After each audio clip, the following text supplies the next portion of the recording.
Welcome to the Financial Coaches Podcast, where we talk about how to build your practice from startup to scale up while being the kind of coach your clients crave. Finally, a podcast for financial coaches. Here are your hosts, Maria Casillas and Cody Sizemore. Hello, everyone, and welcome back to the Financial Coaches Podcast. My name is Maria Casillas, and I'm joined here by my incredible co-host, Cody Sizemore. Hi, Cody. How are you today? I'm doing just dandy. How are you? Just dandy. I'm good. You know what? Today is a blisterly windy day. Blustery. Mm-hmm. It's a blustery, windy day. I feel like Winnie the Pooh, you know, like when you've seen that, maybe not. You know, you're a lot younger than I have. Maybe you've never seen Winnie the Pooh. I'm not that young. No, I grew up on Winnie the Pooh, and you know what? I have to say, like, who names a bear Winnie? Pooh? Oh, Pooh. I had that conversation with my daughter the other day. She was talking about Winnie the Pooh, and I was like, Pooh? Well, I don't know. I don't know who named it, but I'll tell you that today's just the amount of wind we're having today. I think they said we're supposed to have like 50-mile-an-hour winds in Arizona, which is kind of crazy. Yeah. And I think today was so far in the morning when I was coming home from my workout, I think it was like 30-mile-an-hour winds. And I can't tell you, today was recyclable day. Our place looks like one giant trash can because all of the recyclable cans got blown over and there was trash all over the street. And it was just like, whoa, this doesn't feel like the neighborhood I'm used to. But anyway, I digressed. We're having a great day here. Here in sunny Arizona. And I'm excited to talk with you and with our listeners today about something that I think comes up way more often than anyone's willing to admit. And that's this whole idea of being a cookie cutter coach.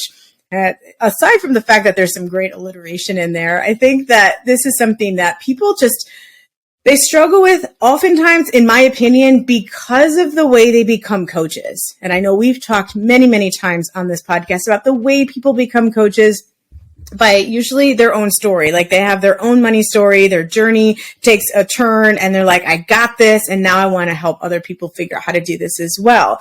And because of that, they take what they did, they apply that to somebody else. But if they followed a program, then chances are they're trying to take the tenets of that program and then putting it out there. And a lot of people get stuck because they're like, wait a minute, if someone could go get this program over here, and oftentimes they could get it for free, like certain types of programs or tenets of the program, why would they pay me to do this? And also, who the heck am I as a coach anyway? So I really want to talk with you about that today, if that's okay, how that might have come up in your life, how you've seen that with some of the coaches in our group. And just we'll talk about that. But before we do that, I just want to remind all of our listeners, if you have not yet had a chance to go over and send a review for the show and subscribe to the show. We love hearing the feedback. It's so fun to hear you guys call us out on certain things that you're hearing in the actual podcast and letting us know what you're looking forward to hearing. So we encourage you to continue to do that. And also come join us in our Facebook group. We have some amazing coaches in there who are asking some really cool questions. And that's oftentimes where we get some of our content. So we encourage you to jump in there as well. That group is called the New Money Habits Financial Coaches Facebook group. And we look forward to seeing you there. Okay. Cookie cutter coaching. What does that mean to you, Cody? To me, it just sounds like what you're doing in your coaching practice or like, you know, what you might suggest for people, or whatever it might be, is borrowed from someone else. Mm-hmm. You know, it's not actually you. You're just like this like clone or this copy, and there's no originality to it. Yeah, I call it the 2.0, right? Mm-hmm. For me, it was Dave Ramsey. I always felt like I was a Dave Ramsey 2.0, and that really, I struggled with that. And I know I've talked about this before on here, but I kind of call it my existential crisis where, I mean, obviously I wasn't going to be eliminated, but I felt like I was existing under the guise of somebody else. And that's not who I really wanted to be. And I knew at my gut level that there was there was a skill set, there was a twist, there was an art form that I brought to the table that I was pretty much suppressing because it's not what I thought it was supposed to look like to be a financial coach. So I struggled with that personally. Have you ever struggled with that? Yeah, big time. Okay. And I'll even just tell you my little ramp up into coaching. So, I also fell into the I don't even know what the word is, but I fell into kind of like copying Dave as well. Mm-hmm. Okay. Which, by the way, Dave has a great system. Oh, sure. I think that what he's doing is great. I think that it works well for a lot of people. I went through Financial Peace myself. And that's what kind of like started the whole churning of me being involved with finances in the first place, because before then I was not at all. Mm-hmm. I was, living in a van essentially. Right. So eating SpaghettiOs from the exactly from the hood. Yeah. Chef Boyardee, I think it was. So I went through that and I really liked it. So then I started leading FPU. And then that, of course, led to me thinking, okay, like how can I take this to the next level? So then I did, the Ramsey Financial Coach Master Training as well. Mm-hmm. Mm-hmm. And then stepped into coaching. And so naturally, like my whole foundation was Ramsey, Mm-hmm. And when I first started coaching, like that's basically what I was. I was a cookie cutter coach. Like, this is what you do, this is what you don't do, this is what's allowed, this is what's not allowed, all that kind of stuff. Almost like an assembly line, right? Of like people who are like, you're going to do these things, and every person tends to look the same. Yeah, exactly. Okay. But the more I coached, the more I realized that even though the Ramsey approach was really good for me when I was building my foundation, and even now I've gotten away from it in my own personal life. In some regards, there's still a good foundation there, but I definitely do things that Ramsey would say not to do. But as I started coaching more, I realized that not everybody is like me. And not everybody responds to that kind of prescription or that kind of plan or that kind of lifestyle. And it was something that I fought for a while. I was like, mentally, I was like going back and forth between like, well, this is what I know, but there's that conflicting force of like, well, this isn't working for this person. And then it turned in from one person to two people to three. And I was like scratching my head. I'm like, why isn't this working? Am I a bad coach? Do they just not understand? Like, what is this kind of thing? But what I realized is that like personal finance is personal.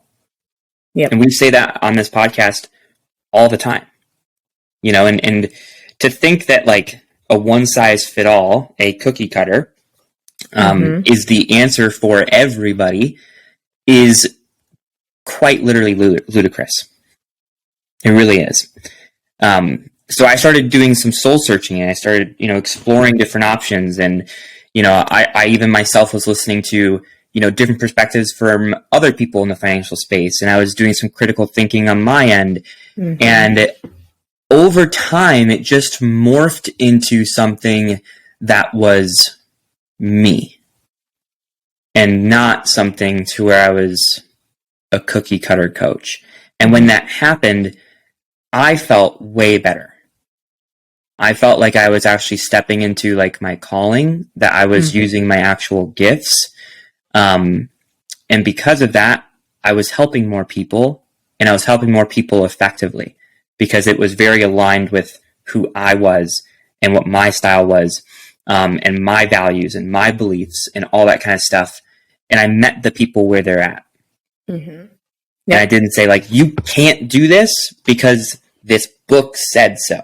Right. Like, so that was a really big, long drawn out explanation of, my experience with cookie cutter coach, but it's the truth. And I think that, I know that if I felt that way, and it sounds like you also felt that way too, I see it in our Facebook group. I see it in other people's Facebook groups. I see it, wherever a financial coach can be seen and heard, I see it a lot. Yeah. And so I know for a fact that people struggle with this, whether it be Ramsey or whether it be someone else, doesn't matter.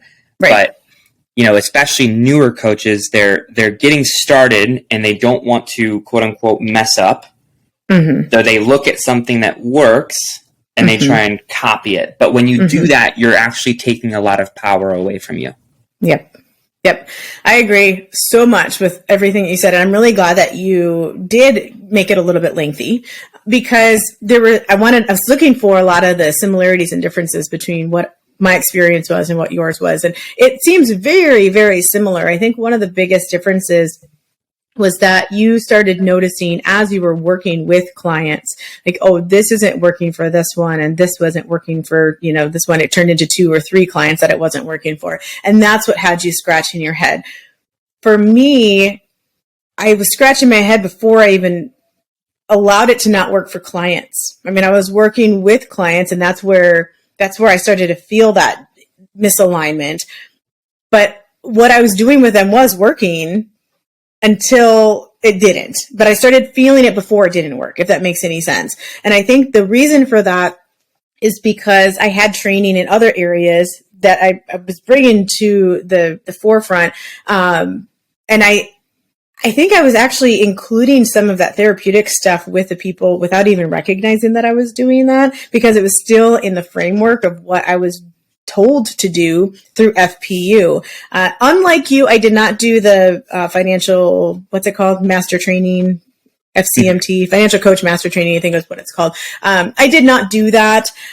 I actually considered doing that, but a good friend and mentor said, I don't know that you need that to do what it is that you're wanting to do. You have all this training in this other area. And I heeded that person's advice. And I'm really glad that I did, because I think that would have just drawn me further into that vortex of, feeling like I had to do things a certain way.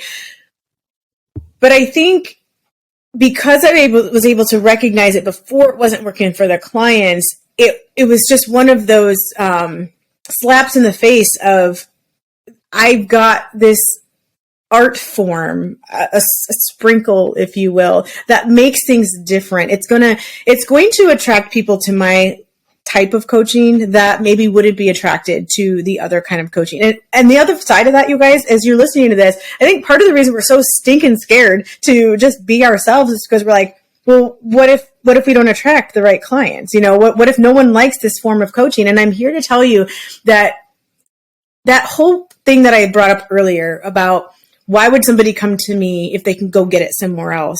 That's actually the answer to your question. It's the answer to your concern. They don't want to go necessarily somewhere else. They want it from you. There is somebody out there who needs your sparkle. They need your art form. They need what your ideas are and what you have to offer to them. They're not going to get that from somebody else. They're not going to get it from the cookie cutter of somebody else either. And there are going to be people who totally resonate more with Cody. There are going to be people who resonate more with me, because even though we have a lot of similarities, we do have some differences. And there's nothing wrong with any of that. If there's somebody I don't work well with, I'm going to be like, I've got the jam coach that I can send you to. That's what this is all about. And so, can I interject real quick? Please. Yes. Okay. So something that you just said, which is, you said, it's about you and what you bring to the table. What you just said, really jogged my memory. A few weeks back, we put out an episode to where I came on here and did a solo episode without Maria, right? And I actually talked about that.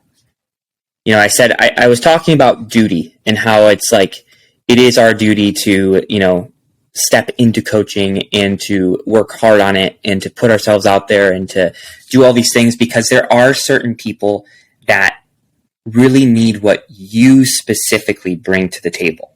Yes. Right. And I gave an example on that episode, and I'll bring it back to this one as a full circle kind of thing. I worked with the client I just stopped working with them probably about a month and a half ago, I would say. Okay. And, they're in their early to mid 40s, and they have really been struggling with their finances, so much so that it really affected them in their marriage. Actually, the second session that we had, I said, "Hey guys, how's it going?" And they said, "We just want to lead off with letting you know that we are technically separated right now. We're not living together anymore."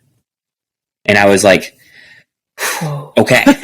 Yeah. 2 sessions in, you hit me with this. All right. Sounds good. We got some work to do. You're going to earn your money.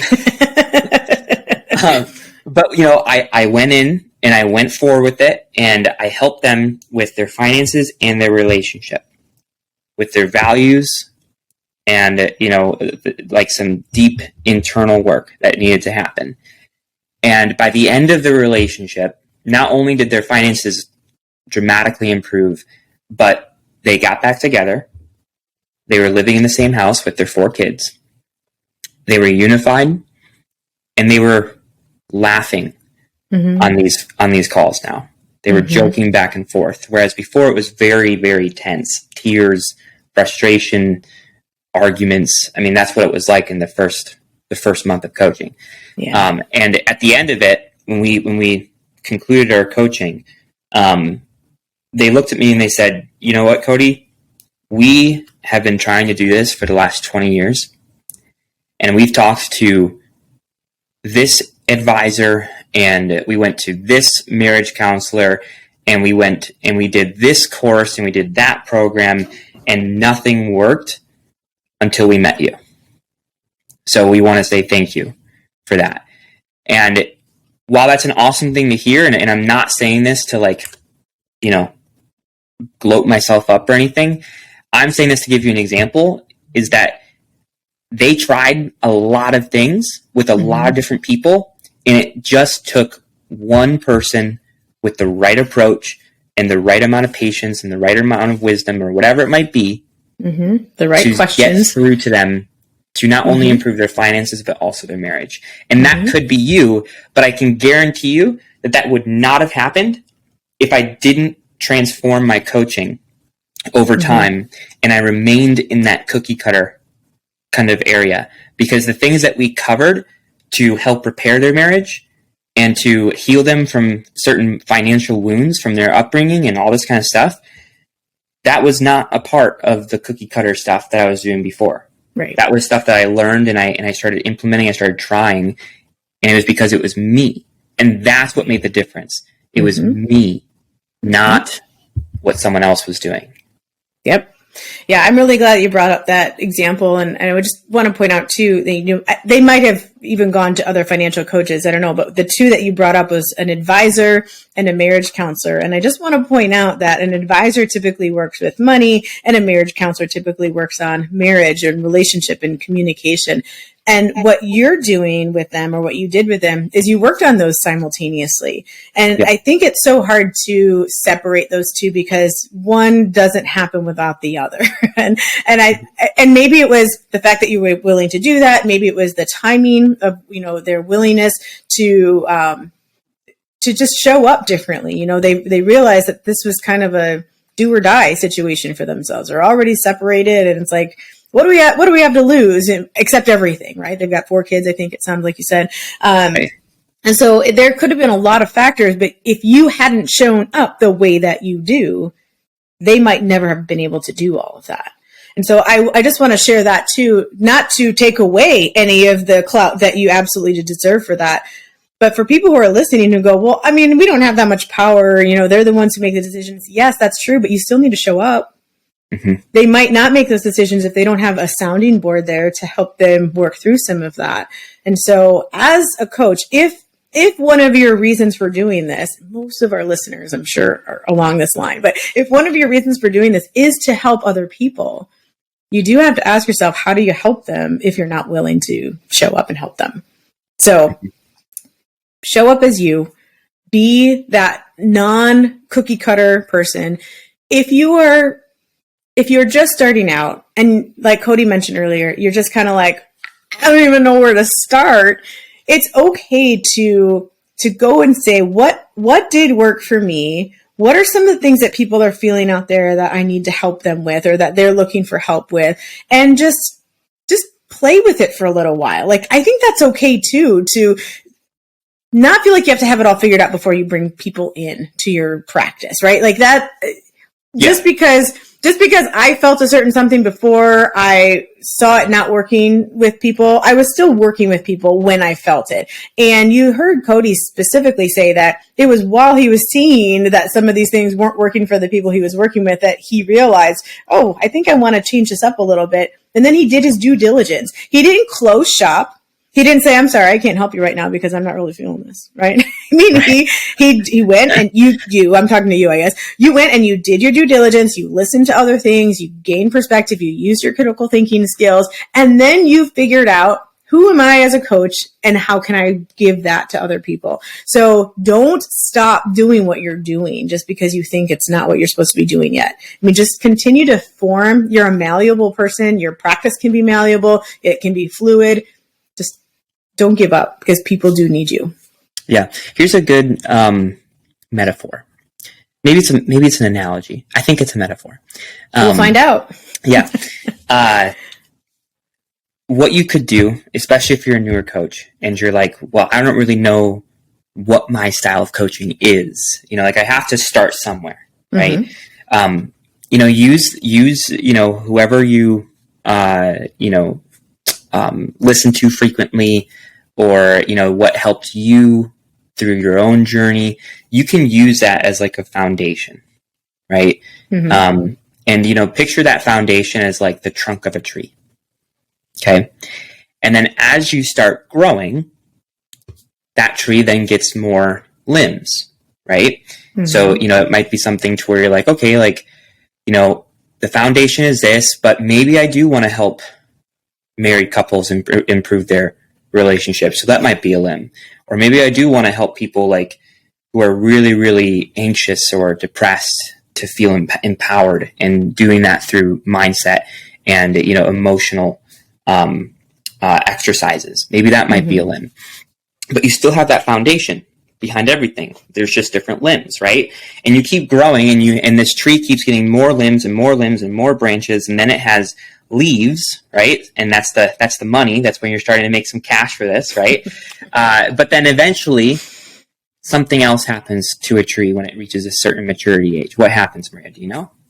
It usually starts to shed its leaves and die. Not quite. That's not. I'm just messing with you. I'm messing with you. I could just see people hitting stop right now, going, "Oh my gosh, I'm doomed." All right. So let's picture a maple tree. All right. So what happens changes color is that it starts sprouting and dropping acorns. Mm-hmm. And those acorns are the seeds, right? Yep. You could start with the foundation, start with the trunk, start building your branches, get those leaves on, and then start sprouting that acorn and let it drop and enter the soil. And then let that seed grow into its new trunk, which is your foundation. Mm-hmm. That could be a really good way to look at it if you're a newer coach saying, well, I don't even know who I am as a coach. It's fine. Mm-hmm. Start with your foundation, add those branches, get those leaves to come, let the seed drop, and then create your own trunk, your own foundation. And that's when you're really going to step into who you are. And that's when you're going to be really able to make the true impactful work that you got into this for doing. Yeah, that's really cool. As you were talking, obviously we didn't talk about this before we jumped into today's conversation. Because as you were talking, the metaphor that you used is not where my mind was going, but I think it's because as you were mentioning the trunk, I was immediately picturing one of the coaches that I'm working with right now. And we actually are working through this idea of being a 2.0. And one of the things that he struggled with and he expressed to me was, look, I totally get what you're saying about, needing to have my own flavor with this. He's like, but I really believe in the principles that this person brings to the table. And we had to take a step back and be like, just because we're saying don't be a copycat doesn't mean that you can't have a lot of those same foundational beliefs in those principles. In fact, that's where I was thinking about with the tree. That you've got this trunk, and that the principles themselves, if those are something that you really appreciate and you really, believe, then that can also be that foundation for you. And I thought you were going somewhere else with it. But it could be a different way of looking at it as well. Even if you don't have a seed drop to become something different, if you just use the one tree analogy, like you can use that as the foundation for yourself. And then all of those other things are your sprinkle or I know I keep using sprinkle because I think that sometimes that's all we need is just a little sprinkle of ourselves.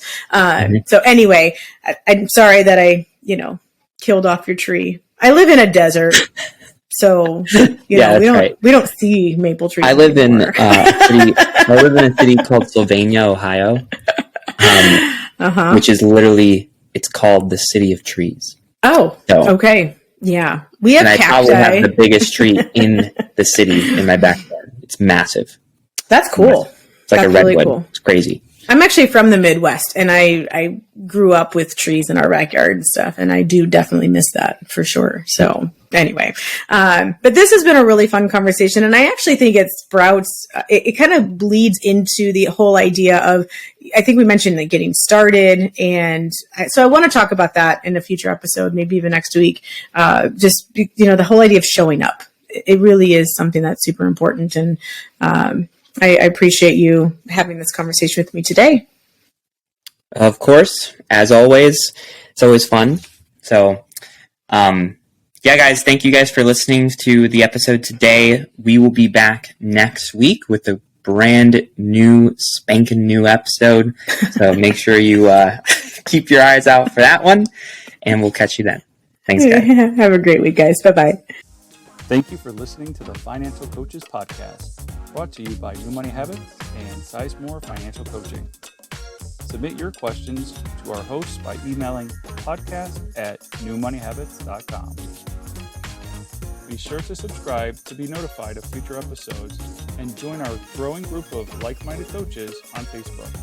And until next time, happy coaching. Music provided by Summer School.